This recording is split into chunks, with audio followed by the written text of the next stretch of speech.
മാനത്തെ തീയുണ്ട എപ്പിസോഡ് 2. ചിഹ്നഗ്രഹം വൻ ഭീതി. 6 കോടി വർഷം മുമ്പ് ഭീമാകാരമായ ചിഹ്നഗ്രഹം ഭൂമിയിൽ പതിച്ചതും അത് ഡിനോസറുകൾക്കുൾപ്പെടെ ഭൂമിയിലെ 75% ജീവജാലങ്ങളുടെ ഉന്മൂലനത്തിന് കാരണമായതും കഴിഞ്ഞ ഭാഗത്തിൽ നിങ്ങൾ കണ്ടല്ലോ.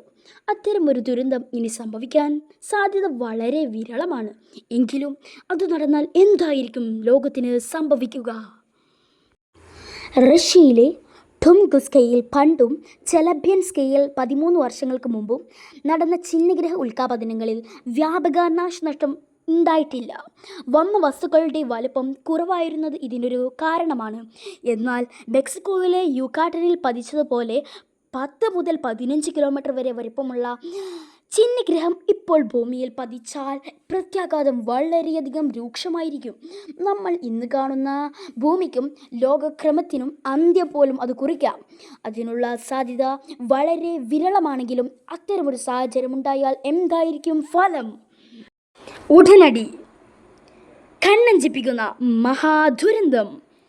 മണിക്കൂറിൽ 70,000 കിലോമീറ്ററുകളിലധികം വേഗത്തിൽ ചിഹ്നഗ്രഹം ഭൂമിയുടെ അന്തരീക്ഷത്തിലേക്ക് പ്രവേശിക്കും. നിമിഷങ്ങൾക്കകം കോടിക്കണക്കിന് ആണവ ബോംബുകൾക്ക് തുല്യമായ ഊർജം പുറത്തുവിട്ടുകൊണ്ട് അത് ഭയാനക ശബ്ദത്തോടെ ഭൂമിയിൽ പതിക്കും. വീഴുന്നതിന് 100 കണക്കിന് കിലോമീറ്റർ ചുറ്റളവിലുള്ളതെല്ലാം പൊടുന്നനെ തന്നെ ആവിയാകിപ്പോകും. ഇനി പതന സ്ഥലത്ത് രൂപപ്പെടുന്ന ഗർത്തത്തിന് 150 കിലോമീറ്ററുകളിലധികം വീതിയുണ്ടാകും. സമീപത്തുള്ള നഗരങ്ങളും താമസ കേന്ദ്രങ്ങളും മറ്റും നിമിഷ നേരം കൊണ്ട് ഇല്ലാതാകും. ആഘാതത്തിൽ നിന്നുള്ള താപജ്വാല ആയിരക്കണക്കിന് കിലോമീറ്റർ അകലെ വരെ തീപിടുത്തത്തിന് വഴിവെക്കും. വലിയൊരു ചുറ്റളവിനുള്ളിൽ ആർക്കും രക്ഷപ്പെടാൻ ഒരവസരവും ലഭിക്കില്ല. ആദ്യ മണിക്കൂർ. വിറപ്പിക്കുന്ന പ്രകമ്പനങ്ങൾ. ശബ്ദത്തേക്കാൾ വേഗത്തിലുള്ള ഒരു പ്രകമ്പന തരംഗം അഥവാ ഷോക്ക് വേവ് പുറത്തേക്ക് വ്യാപിക്കും.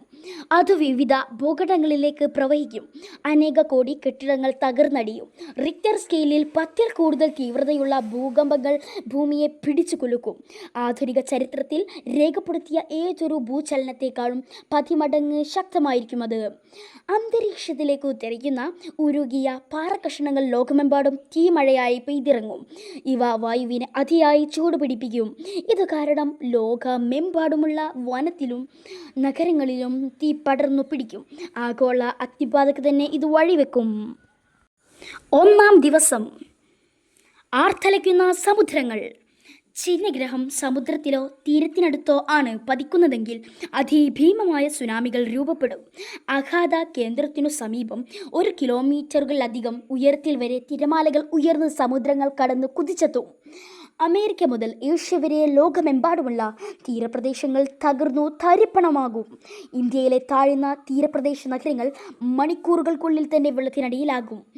കപ്പൽ ഗതാഗതവും തുറമുഖങ്ങളുമെല്ലാം തീരദേശ അടിസ്ഥാന സൗകര്യങ്ങളും പൂർണ്ണമായും തുടച്ചു നീക്കപ്പെടും. ആദ്യ ആഴ്ച. കൂരിരുൾ വീഴുന്നു. സ്ട്രാറ്റോസ്ഫിയറിലേക്ക് അഥവാ അന്തരീക്ഷത്തിൻ്റെ മുകൾ തട്ട് ഉയർന്നു പൊങ്ങിയ പൊടിപടലങ്ങളും ചാരവും സൾഫർ സംയുക്തങ്ങളും സൂര്യപ്രകാശത്തെ തടയും. ദിവസങ്ങൾക്കുള്ളിൽ തന്നെ ആകാശം ലോകമെമ്പാടും ഇരുളും. താപനില കുത്തനെ കുറയും. സസ്യങ്ങളുടെ പ്രകാശ സംശ്ലേഷണ പ്രവർത്തനം തടസ്സത്തിലാകും. വിളകളെല്ലാം ഉടനടി നശിക്കുകയും ആഗോള ഭക്ഷ്യമേഖല തന്നെ തകരാൻ തുടങ്ങുകയും ചെയ്യും. വിമാനയാത്ര, ഉപഗ്രഹ വാർത്താവിനിമയം, വൈദ്യുതി ശൃംഖലകൾ എന്നിവ പ്രവർത്തനരഹിതമാകും. മാസങ്ങൾക്ക് ശേഷം.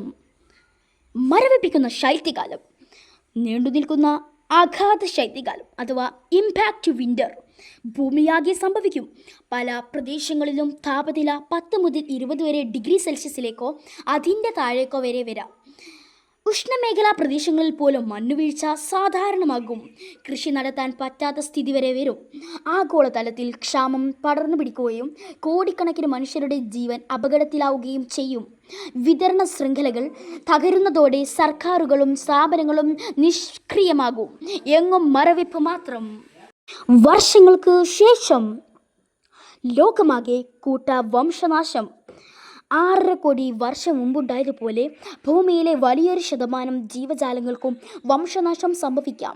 വലിയ മൃഗങ്ങൾ, സമുദ്രജീവികൾ, തുടങ്ങിയവ വൻതോതിൽ നശിക്കും. ഇരമൃഗങ്ങൾ നശിക്കുന്നതോടെ അവയെ വേട്ടയാടുന്ന ജീവികളും പട്ടിണി മൂലം ചാകും. ഇതു ഭക്ഷ്യശൃംഖലകളെ തന്നെ തകർക്കും. മനുഷ്യരാശിയുടെ അതിജീവനം മുൻകൂട്ടിയുള്ള തയ്യാറെടുപ്പുകളെ ആശ്രയിച്ചായിരിക്കും. ഭൂഗർഭ അറകൾ, സംഭരിച്ചു വെച്ച ഭക്ഷണം, സാങ്കേതിക ശേഷി എന്നിവയെല്ലാം അതിൽപ്പെടും. അങ്ങനെയെങ്കിൽ പോലും ലോക ജനസംഖ്യയുടെ ചെറിയ ഭാഗം മാത്രമേ അതിജീവിക്കൂ.